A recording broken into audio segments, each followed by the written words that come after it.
Isa na naman pong magandang araw sa inyo mga sano. Ngayon ay magluluto ako ng adobong baboy. Pero bago ang lahat, maraming salamat po sa konti ko pang mga subscriber. At sa mga magsusubscribe, please mag-subscribe na kayo. At sa mga maraming salamat din sa mga nag-review ng video ko. At ito, sana po ay malampasan ng ating mga kababayan yung pinagdaanan nila sa Bagyong Ulysses at saka yung lindol sa Mindanao at sa Masbate. So ayan, please po mag-subscribe po kayo. Maraming salamat. So ngayon, magluluto ako ng adobong baboy. Ayan, nililinis na natin yan. So at saka yung ingredients natin napakasimple lang. Siyempre bawang at sibuyas. Pineapple juice at saka tubig, hugas bigas na tubig. Masarap. So mamaya may dadagdag tayong suka at saka nandito lang naman yan, suka at saka toyo. Ito yung blooper ko. So what would you say? Hello. And Subscribe.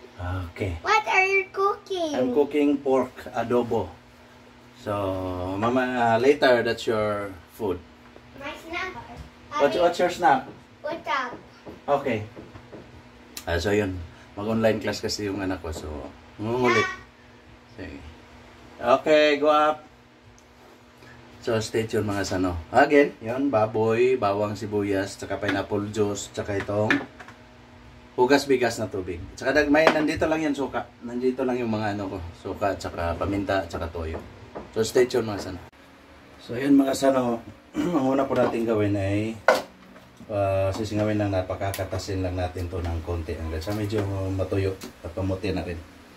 Hindi naman necessary na gawin brown para hindi na tayo mag-isa ng mga sangkap mga sano.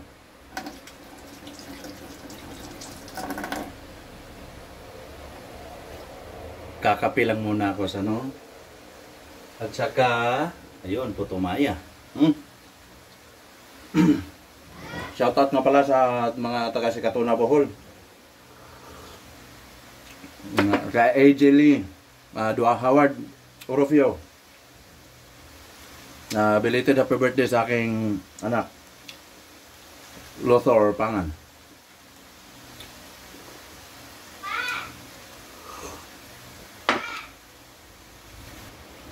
So yan mga sano, haluin na ano lang natin. Haluin na para maging pantay. Ayan.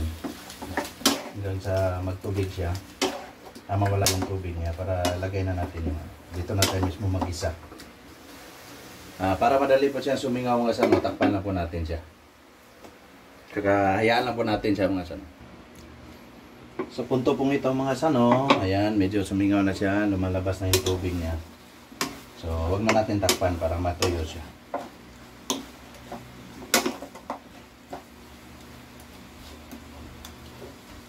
Saka, pwede na po tayong maglagay nitong sibuyas at bawang mga sano.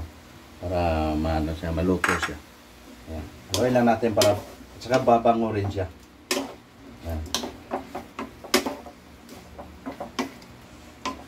Para bumango siya. So, lagyan na rin natin ng ground black pepper. Nasa na yun? Tago. Para bumango pa lalo mga sano, lagyan natin ng ground black pepper. Ayan.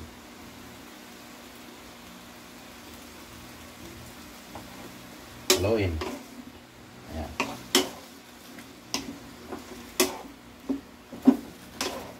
Depende na po na sa inyo mga sano kung marami namang way ng pag-adobo ng baboy.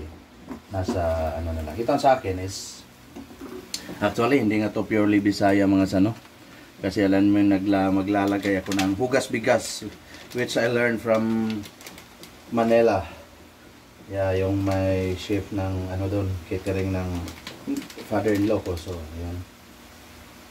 Tinuruan niya ako. And he's came from Bulacan. Bulacan niyo po yung mamang niya. So, ayan. Lagay na, napapansin niyo sana, naglagay na ako ng dahon ng laurel. So, again, Sa mga hindi pa nag-subscribe sa channel ko, please naman tumulong na mga please mag-subscribe kayo mga friendship, mga friends, mag-subscribe kayo. Tsaka itong pampalasa natin, sana pagdating ng araw, magic sarap.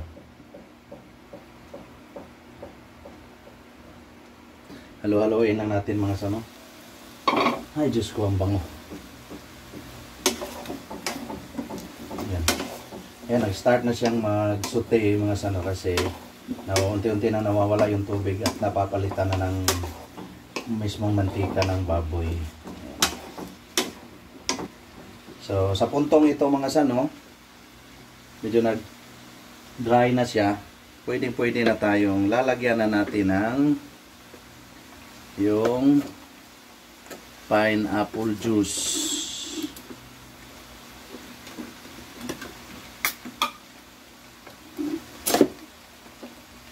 Siyempre, ilagay ko na lang muna itong pampalasa. Ayan. Lagyan na natin ng pampalasa para may ma-melt siya, no? Haluin lang muna natin mga sano. Ayan. Ayan, bango na. So, hindi muna ako maglalagay ng asin mga sano. So, lalagyan ko na ng pineapple juice. Ayun. Pineapple juice. Ayan. Linamnam nito. So, wala nang asukal-asukal to mga sano. So, yan.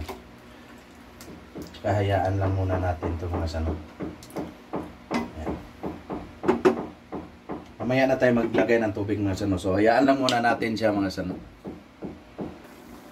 Ayan mga sano. Kumukulo na siya mga sano. Kumukulo na. Ayan, ano lang muna natin.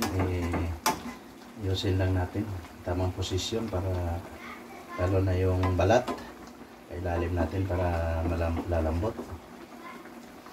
So sa puntong ito mga sano, hindi kasi ako masyadong maglalagay ng toyo niyan kasi iitim tayo kasi ng mga bata. So ito may suka galing from Bohol na may aswete, so lalagyan ko ng konti ito para may sipa naman ng konti, may konting asin. Ayan.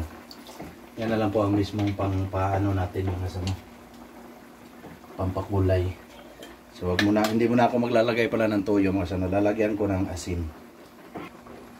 So maya-maya pag konti na yung sabaw mga sano, magdadagdag na tayo ng hugas-bigas na tubig. So takpan muna natin mga sano.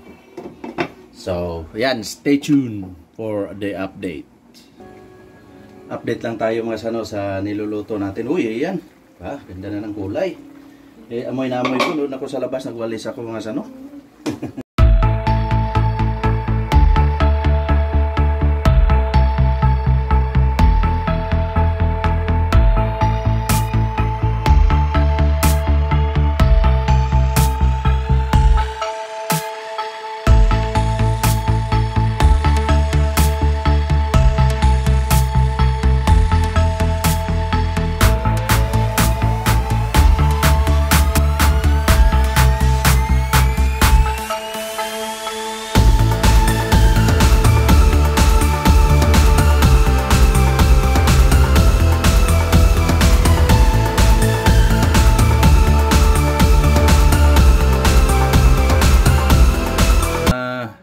Sino mang makakapanood ng mga videos ko, marami po akong videos na upload. Merong mga street food doon dito sa Cebu para malaman nyo kung saan yung location nun.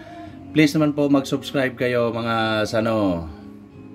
So ayan, hiyaan muna natin yan mga sano hanggang sa lumambot. Update lang mga sano, yan na yung itsura ng adobo natin. So another 30 to 45 minutes pa mga sano para malambot na malambot at maging sticky na yung ano niya, sauce niya. So stay tuned mga sano. So yan mga sano, tumuyo na siya. So tama na to mga sano kasi kung sakaling hindi maubos, iinitin pa natin. So at least meron pa itong sauce na maiiwan para hindi naman masyadong didikit. So ayan mga sano, yung adobo nating baboy. Simpleng-simple lang po. So ayan, let's get it on. So ayan na mga sano, yung ano natin, adobong baboy na ano lang, may pineapple juice, suka, kunting toyo, onions and garlic, tapos yung hugas bigas na tubig. So yung sasawan ko lang po, simple lang po, asin at suka lang po, may sili. So ayan mga sano, napakasimple lang po, pero pasintabi po sa mga kapatid nating Muslim at sa mga hindi kumakain ng baboy. Ayan. Saka maraming salamat po sa mga subscriber ko. Meron na po tayong konti. Sana dumagdag po kayo. At sa mga nag-review po ng channel ko, ng mga videos ko, meron po tayong konti. Sana dumagdag din kayo. Marami pong salamat. So ito na yon. Titikman na natin. Isang maganda pong araw sa inyong lahat, mga sano. And to God be the glory. So ito na.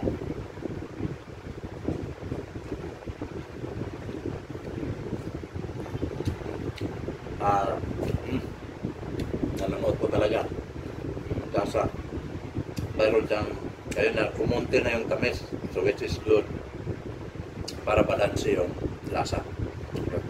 Ayan, maganda. May taba sa kalaman. Kasi ako pangit kasi yung baboy kinakain pag walang taba.